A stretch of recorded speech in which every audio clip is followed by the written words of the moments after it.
నమస్తే, welcome to prime nine. Come to the point. ఈరోజు మన కమ్ టు ద పాయింట్ కార్యక్రమంలో మనం మాట్లాడుకునే పాయింట్ ఏంటి అంటే, పవన్ కళ్యాణ్ గారికి సంబంధించి ఒక లైన్ అయితే సోషల్ మీడియాలో బాగా వైరల్ అయింది. మనందరికీ తెలిసిన ఓడే.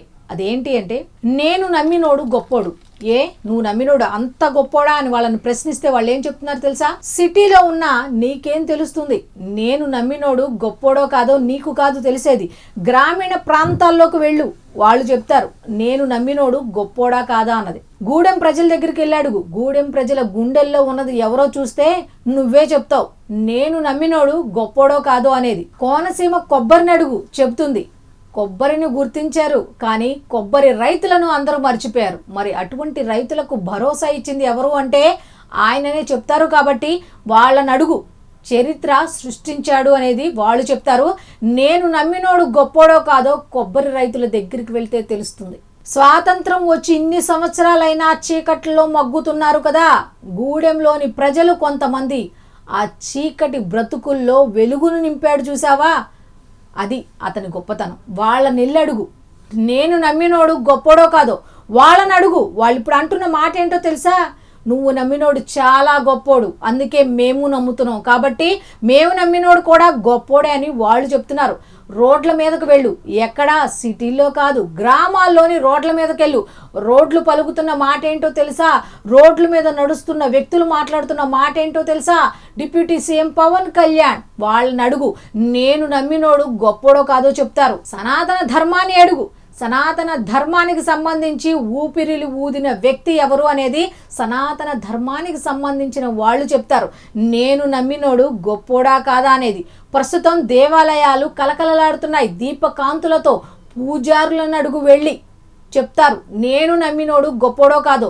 దేవాలయాలకు వెళ్ళే వాళ్ళని అడుగు, వాళ్ళు చెప్తారు నేను నమ్మినోడు గొప్పోడో కాదో. అమరజీవి జలధార ప్రాజెక్టుకి ప్రాణం పోసింది ఎవరు? ఆయనే. కాబట్టి అక్కడ ఉన్న ఈ అమరజీవి జలధార ద్వారా లబ్ధి పొందుతున్న వాళ్ళని అడుగు, చెప్తారు ఏమని అంటే నేను నమ్మినోడు గొప్పోడు అని. అటవీ సంపద అంటే దానికి విలువే లేదు, దాచుకోవటం దోచుకోవటం తప్ప. అసలు అటవీ సంపదకి ఇంత వాల్యూ ఉందా అని ధైర్యంగా బయటకు చెప్పిన వ్యక్తి ఎవరో తెలుసా? ఆయనే.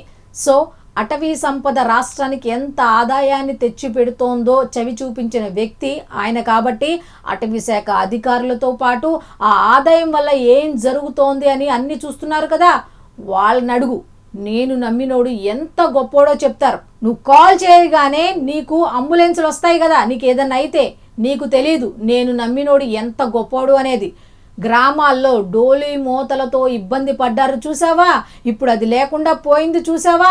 వాళ్ళని అడుగు, నేను నమ్మినోడు ఎంత గొప్పోడో చెప్తాడు.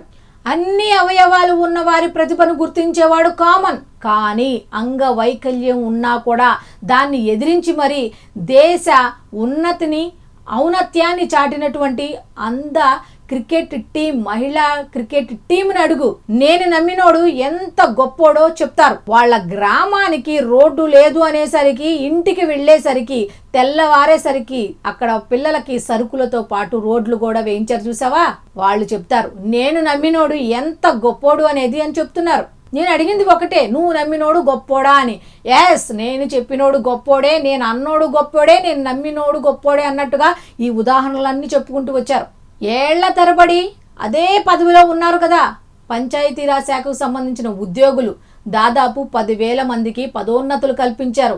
వాళ్ళని అడుగు, చెప్తారు వాళ్ళ పదవిలో ఉన్నంత కాలం వాళ్ళు ఎంత ఇబ్బంది పడ్డారు ఉన్నత పదవులు రాక అనేది.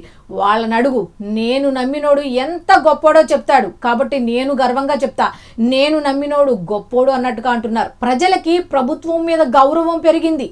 సమస్య చెప్తే చాలు, చెప్పి ఇంటికి వెళ్లే లోపే పరిష్కారం తలుపు తొడుతోంది. వాళ్ళని అడుగు, ఎవరి సమస్య అయితే ఆయన దృష్టికి వెళ్తుందో, ఆ సమస్యకి పరిష్కారం వస్తుందో వాళ్ళ దగ్గరికి వెళ్ళి అడుగు, నేను నమ్మినోడు గొప్పోడో కాదో చెప్తాడు. ఇది ఎవరు పడితే వాళ్ళు ఏదో ఫ్యాన్స్ కాదు ఇది చెప్పే మాట. మేము నమ్మినోడు గొప్పోడు, నేను నమ్మినోడు గొప్పోడు అని చెప్పేది ఫ్యాన్స్ మాట కాదు.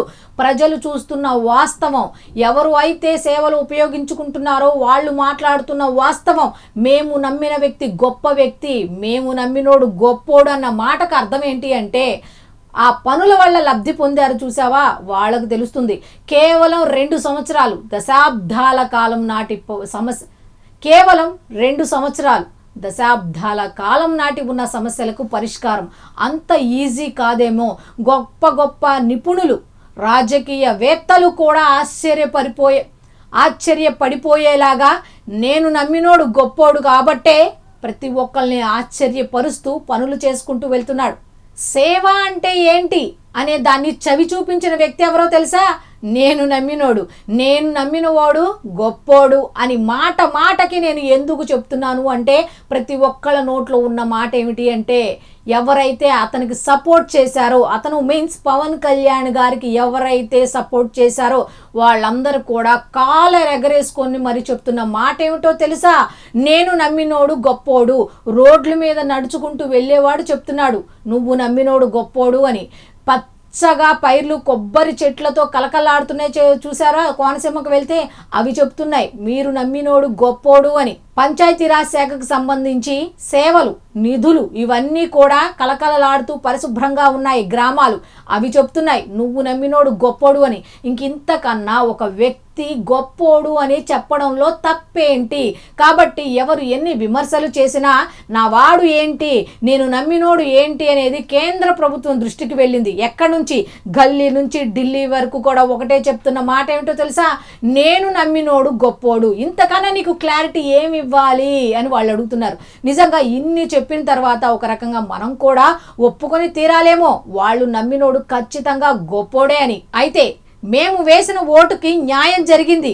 2 సంవత్సరాలు ఎక్కడ, దశాబ్ద కాలం నాటి సమస్యలు ఎక్కడ?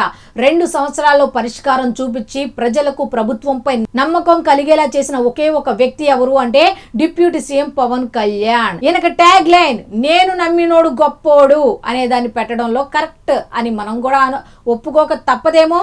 సో చూశారు కదా, ఇది ఈనాటి కమ్ టు ద పాయింట్ కార్యక్రమం. ఈ వీడియో చివరి వరకు చూడండి. మీ అభిప్రాయాన్ని తప్పకుండా కామెంట్ రూపంలో అయితే తెలియచేయండి. సో మళ్ళీ రేపటి కమ్ టు ద పాయింట్ కార్యక్రమంలో కలుసుకుందాం. అంతవరకు సెలవు, నమస్కారం.